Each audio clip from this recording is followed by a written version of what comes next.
자, 병주현님 안녕하십니까. 오늘은 2차전지 업종 이때까지 들고 가라 라는 제목을 가지고 방송을 열게 됐습니다. 문의를 하시는 분들이 또 엄청 많기 때문에 이 관련된 컨텐츠를 만들게 됐고요. 그리고 또 궁금해 하시는 분들이 또 문의 주시는 분들 말고도 엄청나게 좀 많이 있는 것 같아서 얘기를 좀 해드리러 방송을 열었습니다. 참고로 한 달 전에도 2차전지 업종에 있어서는 좀 그렇게 긍정적인 이야기를 해드리진 않았는데 본의 아니게 또 쇼커버링까지 이어지면서 상당히 좀 좋은 흐름을 보이고 있는 상황이죠. 어찌됐든 제가 가지고 있는 생각에 대해서 얘기를 해드릴 테니까 투자를 하시는데 참고를 하시면 좋을 것 같고요. 그럼 본격적으로 방송 진행하겠습니다. 일단 한 달 전부터 엄청나게 좀 상승을 하고 있는 업종이 있는데 그게 이제 어떻게 보면 2월부터죠. 2월부터 시작을 해서 한 두 달간 상승을 하고 있는 업종이 2차전지 업종입니다. 2차전지 업종이 이렇게 올라가다 보니까 결국에 이제 코스닥 시장도 상당히 긍정적으로 좀 전환이 되고 있는 상황이고요. 그리고 수급 자체가 좀 몰려 있는 흐름이죠. 그래서 이쪽 말고는 다른 쪽에는 수급이 좀 전환이 되지 못하고 있는 상황이 나타나고 있다. 그런데 지지난주부터 슬슬 좀 수급 자체가 좀 다변화되는 상황이 나타나고 있습니다. 그게 바로 첫 번째로 볼 수 있는 업종이 반도체고요. 그래서 뭐 하나마이크론이라든지 뭐 이런 쪽이 지지난주부터 시작을 해서 반등을 하기 시작을 하고 있다. 비메모리 쪽으로부터 시작을 해서 SNS텍이나 뭐 FST 같은 경우에도 상승을 했고, 그래서 소재나 부품, 장비 중에는 장비나 부품 쪽이 더 강한 흐름인 것 같습니다. 그래서 비메모리나 이제 패키징 쪽 관련된 부분이랑 뭐 그런 쪽을 좀 얘기를 해드렸고요. 장비 쪽 관련된 부분에서도 이제 노광 장비 쪽 관련된 부분, 그래서 뭐 이런 쪽이 상승을 하고 있다. 거기에 이제 OLED 쪽까지 연결이 되면서 뭐 HB 테크놀로지 뭐 이런 쪽도 상승을 좀 상당히 좀 좋은 흐름을 보였고요. 네오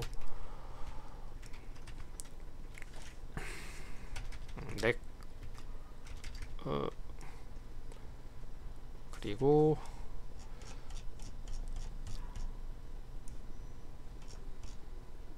이름이 비아트론도 그랬고, 자 비아트론도 그렇고 뭐 AP 시스템도 그렇고,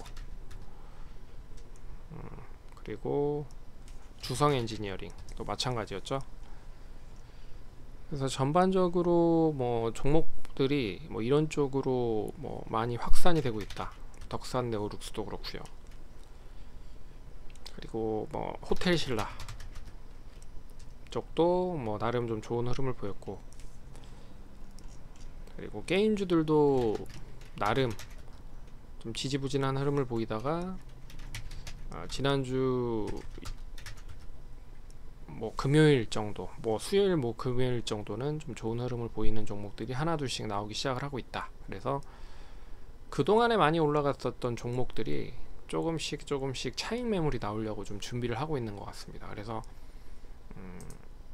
한 가지 좀 이렇게 좀 다변화되고 있고요. 특히나 2차전지 쪽의 가장 큰 핵심 포인트는 역시 에코프로 그룹이 어느 정도 시점까지 올라가느냐가 관건이라고 볼 수가 있는데, 뭐 쉽게 계속 뭐 그 흐름이 끝나지 않고 있는 흐름이죠. 그래서 에코프로도 이제 결국 지금 보시면 시가총액이 11조가 됐고요. 그리고 에코프로 BM 자체도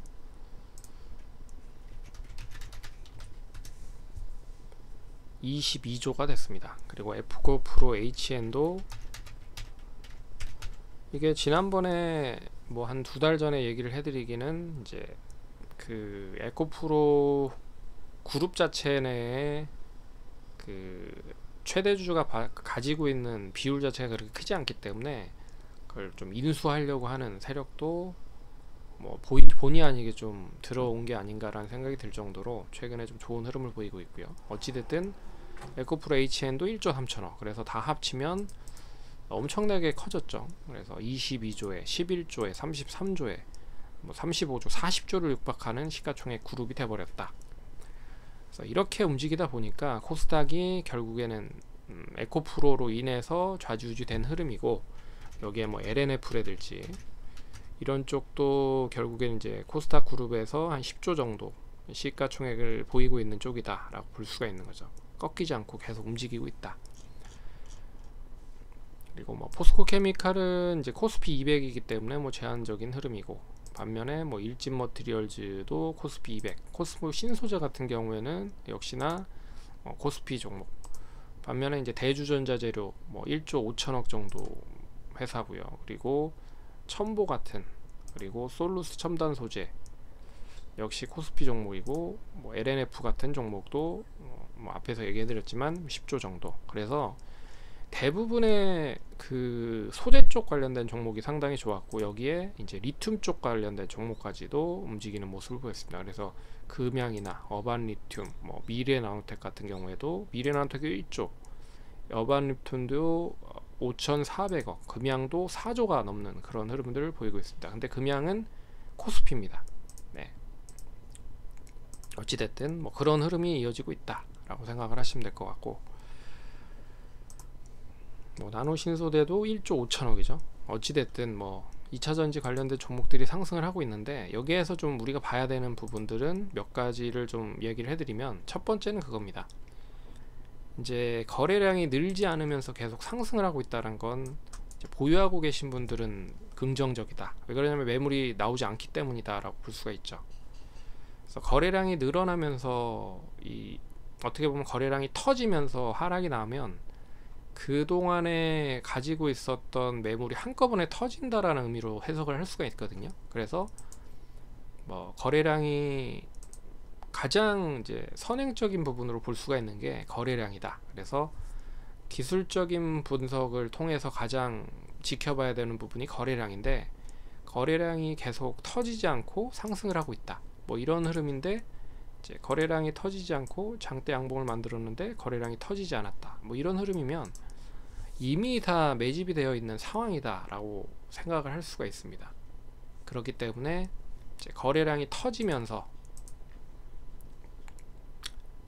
이렇게 터지면서 뭐 못해도 지금 거래량이 지금 지난주 금요일날 거래량이 150만 주였잖아요. 좀 많이 된다라고 해도 한 300만 주 정도, 400만 주 정도 수준이기 때문에 한 1000만 주 이상 좀 거래량이 터지면서, 결국엔 거래량이 이런 식으로 터지면서 장대 양봉을 만들기 전까지는, 장대 음봉이죠, 음봉을 만들기 전까지는 계속 보유를 하셔라 라고 말씀을 드릴 수 있을 것 같고, 그 시그널로 말씀을 드릴 수 있는 게 지난주 목요일날 좀 기존에 가지고 있었던 물량을 테스트하는 흐름으로 장중에 좀 만들었을 때가 아닌가 라는 생각이 듭니다. 그래서 장중에 플러스 9%까지 잘 가고 있다가 갑자기 매물이 좀 한꺼번에 나오면서 장중에 마이너스 10%까지 떨어졌다가 다시 보합 정도 수준으로 마감이 됐다.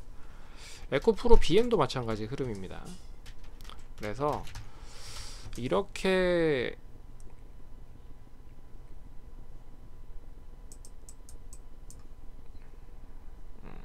에코프로 BM은 그나마 좀 물량이 별로 나오진 않았는데, 에코프로가 나왔기 때문에 이 좀 테스트를 하는 게 아닌가 라는 생각을 할 수가 있는 거죠. 그리고 지금 수급적인 흐름을 보시면 올라갈 때마다 계속 팔고 있는 쪽이 있습니다. 그게 바로 외국인과 기관이다 라고 말씀드릴 수가 있을 것 같고, 그들은 이미 뭐 물량이 많기도 하지만 뭐 이미 이제 올라가는 시점에서 족족 물량을 줄이고 있다라는 것도 눈여겨 보셔야 될 것 같습니다. 특히나 에코프로 그룹주들을 상당히 계속 팔고 있다. 그래서 이게 3월 한 달 동안의 수급적인 흐름인데, 에코프로를 한 4,800억, 4,900억 정도 매도를 했고요. 그리고 에코프로 BM이 한 1,400억 정도 매도가 나왔다. 여기에 이제 2차전지 쪽 보시면 첨보도 500억, 그리고 나노신소재도 400억, 그리고 엠로 같은 경우에도 230억, 뭐 이런 물량들이 계속 나오기 시작을 하고 있다, 외국인 쪽에서. 그리고 기관 쪽 보시면 에코프로, 천보, 동진세미캠, 나노신소재, 성일하이텍, 더 많아지고 있죠. 성일하이텍, 나노팀, 뭐 이런 쪽이 대주전자재료 기관들의 매물이 어떻게 보면 1위부터 20위까지에 대한 순위를 봤을 때 계속 매도를 하고 있는 상황이다. 근데 이제 이 부분을 누가 받느냐? 외국인 기관은 다 매도를 하고 있지만 개인은 그럼 매수하고 있는 쪽이 어디냐? 라고 보면 개인들 1, 2위, 3위, 4위까지가 다 2차전지입니다. 네. 그래서 그런 걸로만 보더라도 이미 그들은 준비를 하고 있는데 우리 개인 투자자분들은 거기에 준비하지 않고 그냥 뭐 올라가는 종목에 계속 집중을 하다 보니까 이게 언제 어떻게 또 바뀌면 어떻게 또 물량을 어떻게 넘길 수 있을지는 또 생각을 미리 해놓는 사람과 그렇지 않은 사람의 또 특징 달라질 수 있겠죠.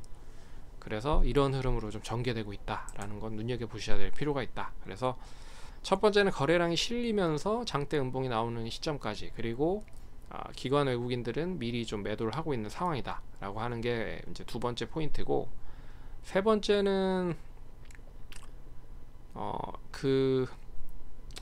이제 보고서 같은 게 있거든요. 보고서, 증권사들이 보고서가 상당히 좀 긍정적이다 라는 것도 제가 봤을 때는 그렇게 좋은 것만은 아니다. 투자 보고서가 상당히 좀 긍정적으로 나오기 시작을 하고 있죠. 그래서 지금 이제 이거는 어느 때를 보면 알 수 있냐면, 이제 그들이 팔기 위해서 그들이 이제 한꺼번에 다 매도를 하면 결국엔 그걸 받아야 되는 게 있을 거 아니에요. 근데 그걸 이제 개인들이 받고 있는 상황이고, 그거를 받기 위한 개인들을 좀 현혹시키기 위한 그런 증권사나 뭐 투신사나 그런 운용사나 이런 쪽에 이제 어떠한 객관적인 지표를 들이밀 수가 있어야 되는데, 그게 이제 보고서로 투영이 되는 가능성가 높죠. 그래서 이건 이미 많이 했던 전략들인데, 예전에 태양광이 엄청나게 올라갔을 때 60만원에 있었던 주가가 목표가를 100만원을 잡고 보고서가 나왔었던 적이 있었습니다. 그러니까 이 개인들이 100만원 간다라고 해서 60만원대 엄청 사서 결국에는 이게 이제 꼭지가 딱 찍히면서 엄청나게 빠지는 그런 흐름들이 나왔었던 거죠. 이뿐만 아니라 뭐 차화정도 그랬었고, 네. 자동차, 화학, 정유 뭐 이런 쪽으로 이제 묶여서 움직였었던 쪽도 결국에 고점에서 개인들이 다 받아버리니까 외국인 기관들이 팔고 나오면서 주가가 추가적으로 상승을 하지 못했다는 부분입니다. 그래서 이런 걸로만 보더라도 박수 칠 때 떠나라 라고 뭐 말씀을 드릴 수 있는 시점이 조금 다가오는 게 아닌가 라는 생각을 할 수 있을 정도로 한두 달 동안 너무 많이 상승을 했다. 그래서 2월 달에 11만원이었던 에코프로가 45만원까지 갔죠. 네. 거의 4배 이상이 올라가는 거잖아요. 그러면 한 2조 5천억짜리가 한 10조가 간 거 흐름이니까 그만큼 엄청나게 여기에 이제 수급이 집중이 됐다라는 뜻으로 좀 볼 수가 있는 거죠. 네. 그렇기 때문에 미리미리 좀 생각을 해 두자라고 하는 의미에서 말씀을 드린 거고, 그 이제 보이는 입장에서는 장대 양봉과 장대 음봉과 거래량이 터지는 시점이 이제 정점이 될 것이고, 그리고 기관 외국인들은 계속 매도를 하고 있다라는 것도 눈여겨 보셔야 될 것 같습니다. 그리고 투자 보고서가 상당히 긍정적으로 계속 나오고 있다라는 것도 이 어느 정도 시점에서는 이제 털고 나오려고 준비를 하고 있는 게 아닌가라는 생각이 든다는 거죠. 그래서 그리고 다른 쪽의 수급들이 좀 2차전지 말고 다른 쪽 수급들이 이제 좋아지고 있는 상황이다라는 것도 눈여겨 보셔야 될 것 같습니다. 그래서 바이오를 얘기를 해드렸는데, 바이올이 셀리버리 때문에 좀 못 간 흐름이었죠. 셀리버리가 한때 좋았을 때 이제 10만 3천 원까지 갔었던 흐름입니다. 10만 3천 원이면 4조 정도까지 갔었던 흐름인데 지금 2천 원까지 빠진 흐름이죠. 그러면서 의견 거절, 상패 위기에 또 직면하여 있는, 아직 뭐 의견 거절은 안 나왔지만, 네. 그래서 이런 흐름들이 나오다 보니까 바이오 쪽은 이어지지 못하고 있는 것 같고요. OLED나 반도체 쪽, 그리고 리오프닝 쪽으로 얘기가 몰리는 것 같다라는 것도 눈여겨보시면 좋을 것 같습니다. 그래서 투자하시는데 참고하시고요. 그리고 성공 투자하시고 다음번에 또 찾아뵙도록 하겠습니다. 감사합니다.